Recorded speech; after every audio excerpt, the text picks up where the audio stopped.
everyone. Welcome back to day 3 of the 6-5 Summit. In this next session, I'm going to be talking to James McCall, Chief Sustainability Officer at HP. In this spotlight session, we're going to be discussing the very important topic of sustainability. Hi, James. Hello, thank you for having us.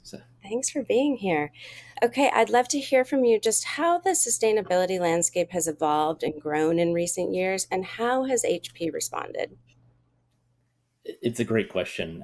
It's one that we actually get a lot. And so, as you think about it, I would say that the sustainability landscape has not only grown, it's really evolved. It's evolved to the point that it's no longer just a sales differentiator. It's now table stakes. It's a key part of bid packages. It's a key part of customer request.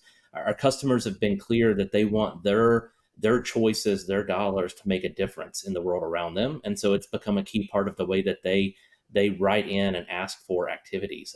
We also see that it's a significant business opportunity to business driver for us because, as we think about it, it helps us attract the right talent. It helps us drive the next generation of innovation, and it's helping us win deals. Our channel partners have been clear with us that they are looking for devices that can hit these levels of not only responsible sourcing, but new levels of circular materials, new levels of energy efficiency. And so we try to build that in, whether it's eco certifications like EPEAT. HP is really proud that we have more EPEAT Gold products than any other OEM on the market, or whether it's building it in not only to our high-end products, but across all of our products. Every new PC, display, or printer that's launched over the last year, all of our new product introductions have all include some level of recycled content. And so that really shows me that it's not just something that we're putting into niche products. It's something that our R&D teams are designing in across the board. And that really kind of starts to show up in our numbers. If you look at it, over 60% of our revenue this last year in fiscal year 22 could be linked back to sustainable products. And so we're really seeing that asked for by our customers, and we're seeing that impact in our day-to-day business. But for us, we wanted to go kind of beyond that. We wanted to make sure that we weren't just focusing on reducing our footprint or reducing our customers' footprints, but that we were leaving a legacy. We were leaving more of a handprint and impact on the world around us. And I think too often companies get very laser focused in on climate, and climate is super critical. But for us, it's really broader than the planet. It goes back to the people, right? The real reason that we're trying to protect the planet is those people on the planet. And so whether it's our own employees, whether it's people across our supply chain, or whether it's people in the communities that we serve by helping close the digital divide, we really want to make sure that our sustainable impact program touches on all three: on climate, on human rights, diversity, and also our digital equity work across communities. So. That's great. I love those 3 pillars, and how you can answer to all of them. But when you identify the sustainability and ESG metrics that you're using and measuring and tracking, how do you balance that with those 3 pillars, and how do you report those out, like when you have RFPs to answer to? I think the way that companies should always start is you should really be intentional and data based about where your footprint is. For us, we wanted to focus where we could have the biggest impact, where we as HP could really go back to our core principles and our core values and say what's important to us as a company and where are we leaving an impact on the world around us. And so we started in the early days with materiality assessment. A materiality assessment really enables you, if you're not familiar with it, to go out and to interview and to talk not only with key stakeholders like your customers and your investors, but we also sit down with our employees that know our materials, that know our products, that know our supply chain. And we said, okay, as we think about this in a very purposeful way, where are our biggest impacts? Are there any gaps in our approaches? Are there any new innovation opportunities that we could have that would really enable us to define our strategy for the decade ahead? As you work past materiality, that tells you where to hunt, right? So like if you think about us as a paper company, we're one of the world's largest print companies. Paper is key to our business. Forestry is key to our business. We have a substantial supply chain around the world. So things like human rights and making sure that we're building in responsible sourcing, those would all be key to our business. But we start to get into the more detailed tools. Like within climate, we look at the life cycle assessment. So we say it's not only our footprint, it's our true end-to-end footprint. Everything from the raw materials that you source to the way that we manufacture the products to the way that we go through logistics and shipping to getting the end product to your home or to your office. And then how do you charge? How do you power that device over its lifetime? And then how do you recycle that device at the end? And so taking something like a full end-to-end life cycle assessment really enables HP and enables other companies to understand where their footprint is, and where they can start to make changes and start to transform to a low carbon or a more just or a more responsible economy.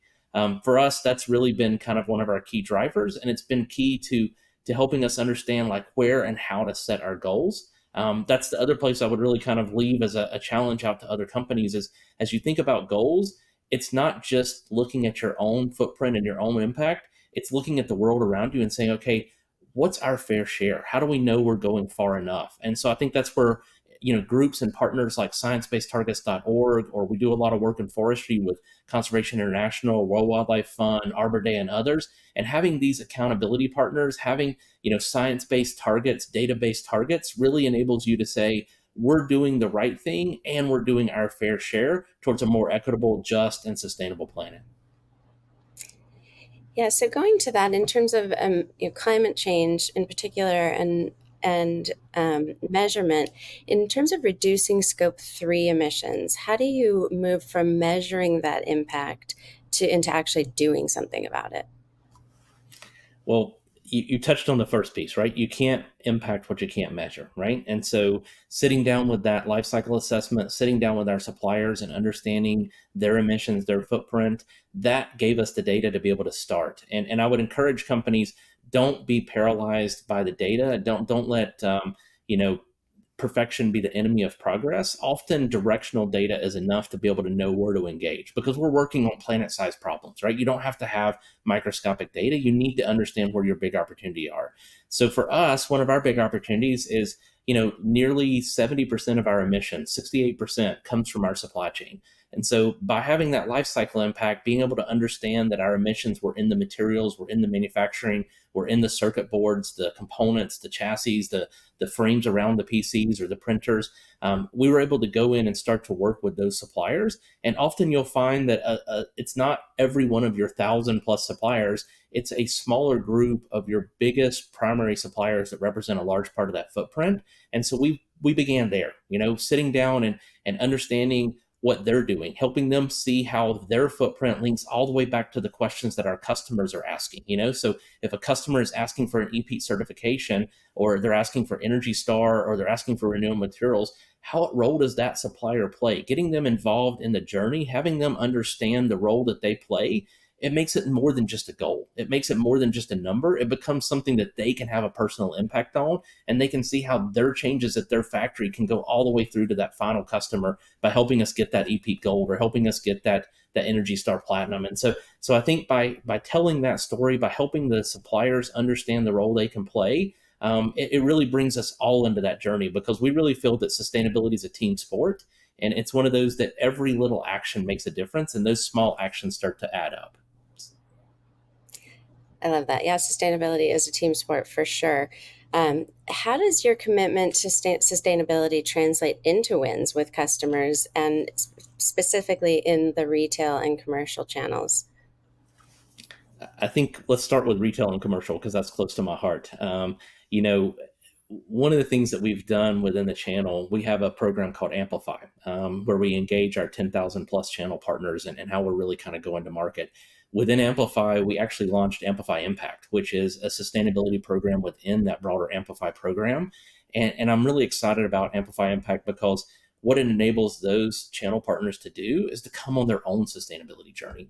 So we give them tools to help them do sustainability impact assessments. We give them tools to help them set their own goals and their own targets, because again, we want to be influencing not only our footprint, but the broader IT industry. And I think influencing those channel partners and having them come on a sustainability journey with us, whether they're selling our products, whether they're selling our peers' products, it's better for the world around us. It's better for the community and the people that we serve. And so it started with getting them on board and getting them to understand and to engage. But then from there, we try to make sustainability a powerful differentiator in the bidding process.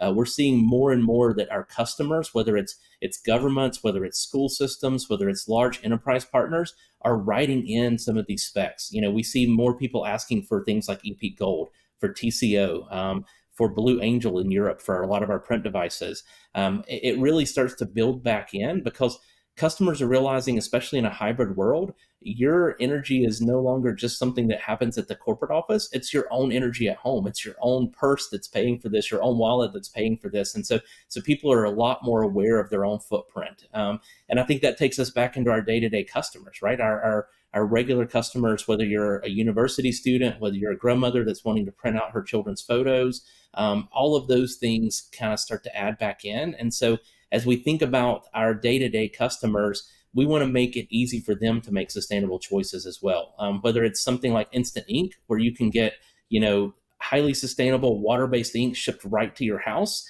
and at the same time that we ship it to your house, only when you need it, as the printer tells us that you're out of ink and that you're ready for the next shipment.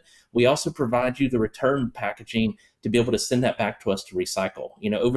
Over the last 15, 20 years of our Planet Partners program, we just reached a milestone of a billion cartridges, right? 1 billion inkjet and toner cartridges that our customers have sent back to us and helped us recycle. And I think that goes back to that concept of every little small action makes a difference, and that this is a team sport. Is we cannot do this without our customers. We can't do this without them playing a key part of that sustainable choice, whether it's in the upfront buying or whether it's in the returning and the recycling of their products at the end of life. That's great. I love the circular economy, and I think that's something I've looked at HP as really doing well in so many different ways. So well done, you. But um, I'd love to talk a little bit more about an example of one initiative, or maybe more if you want, that's really had a tangible impact. Tangible impact. I think a great example would be to go back to some of the work that we've done in Haiti. Back in 2015, 2016, HP started working in Haiti with some nonprofits there, a group called Work, that was helping us collect ocean-bound plastic, right? So if you look at Haiti, it's a small island. They don't have very good water resources. And so a lot of NGOs, a lot of government support was going into bringing water and other resources into the country, but they also don't have recycling infrastructure. And so without the recycling infrastructure, a lot of that plastic, a lot of those water bottles were flowing out into the ocean, which is exactly what we don't want. And so by working with Work and others to kind of collect that waste, we were able to take what would be ocean bound plastic and convert it back into something good. And so we've been turning those plastic bottles back into new laptops, new inkjet cartridges, and other products. And that was great because it provides sustainable jobs for the communities there in Haiti, and it prevents plastic from getting back into our oceans. But for us, we didn't want to just stop there, right? I mean, we didn't want to just stop with launching some of the first PCs with ocean bound plastic in them, or some of the first print cartridges. It really goes back to people, right? I talked about the people being the focus of the work that we're doing. And so in partnership with Work, and also in partnership with a group like Naboo, Naboo is an organization that writes children's book in native tongue languages, right? And so they were writing children's books in Haitian languages. And so we said, how do we work with Naboo to not only build, creative stories, creative books that can help teach these Haitian children to read? Because we found that, literally about 80% of the people in Haiti speak Haitian Creole, but only about 20% of the books were available in Haitian Creole. Many were available in French and English. And so Naboo comes in and closes that gap. And if you think about the digital divide, the first step in the digital divide is getting kids to read, getting kids to be able to use devices. And so by partnering with Naboo in Haiti, in their digital learning centers, and the things that we're doing there with the ocean-bound plastic collection, we've been able to take them from reaching about 400,000 students and young readers through books, to now Naboo is accelerated and is touching over 4 million people today in the books that they serve. Many of those books were created on HP Tech in HP Reading Labs. We have one in Rwanda, and we just opened one in Miami that's focused in specifically on Haitian language books, including books that tell the stories of some of the waste pickers and some of the collectors there in Haiti. And so enabling them to tell their kind of authentic story, to me, that's a tangible impact. When you can go all the way from starting with something like circular materials, all the way back into helping people have a better life, helping people be able to understand the impact that they're having on the world around them, and to let their story be told in their own words, in their own language. That's the kind of things that get me really excited about our work. So, That's awesome. We got through all your questions, but do you mind if I just ask you some more? please. So, James, you have a really long history in sustainability, more than a lot of people, I would say. I mean, this is something that people are paying so much attention to now, but you knew to pay attention to it 25 plus years ago. What kind of drew you personally to it? And then what kind of advice would you give to people who, younger people who want to do the same kind of work? You're right. You're making me feel a little old. I'll be 50 Oh, I'm next year, and sorry. so no, no, I'm joking. I'm joking. So, the Accomplished, not old. the the thing that first drew me to this, I mean, back in the day, when I was growing up, we didn't refer to it as sustainability. I grew up hiking, I grew up fishing, I grew up, spending time in the outdoors, and we just considered it respecting Mother Nature, right? We're doing our part to make a difference. And so as I came through my engineering career and I started in supply chain and in manufacturing, I was able to really see firsthand the impact that design choices could make, the impact that a company could make. And so, if you look at it, we as companies play a key role, the same as governments, the same as consumers, the same as others do. And so, for me, being able to take the innovation work that I love to do, the engineering work that I love to do, the manufacturing and the supply chain work, and to shift that to do something that's both good for the company and good for the planet really was a passion and an innovation engine for me, and really kind of unlocked it. And you're right, I was doing it 15 years ago when very few companies had sustainability programs, or the ones that did, we were in the early infancy stages. And so I would just encourage people to not be afraid to learn as you go. I'm an electrical engineer by background. My degree is not in sustainability. A lot of it's been self-taught, much like many of my peers have been self-taught. And it's by being able to take that passion, that desire to make a difference, and to really kind of open it up, and to bring diverse teams together, because we really are trying to solve planet-sized problems. And so I need as many diverse minds out there as I can get. And so diversity of thought, diversity of race, diversity of background, diversity of gender, we want to make sure that we're bringing all of those things together to help solve these problems, and that you unlock people's passion to be a force for good, to have an impact in the world around them. And I think you'll find that if you do that, whether it's partnering with your customers, whether it's partnering with our channel, whether it's partnering internal with our own employees, it's one of the things that gives people amazing job satisfaction to know that the work that they're doing is both good for the company and good for the world around them. Well, thank you so much for being a guest with us on the 6-5 Summit. This has been great. I love the way that HP combines just the passion for people and technology and the earth, and the work you're doing is amazing. Thanks again for being with us. Oh, thank you for hosting us. Thank you for helping get the message out there. I mean, this is how we get more people moving in the right direction, and how we drive culture change. And I think that's really, for us, part of what it means to be one of the world's most sustainable and just tech companies is we need to be influencing the broader tech industry, not just our own footprint. And partners like you help us really get that message out, and get more people moving in the right direction. Awesome. Thank you. It was nice meeting you guys. So. Thank you.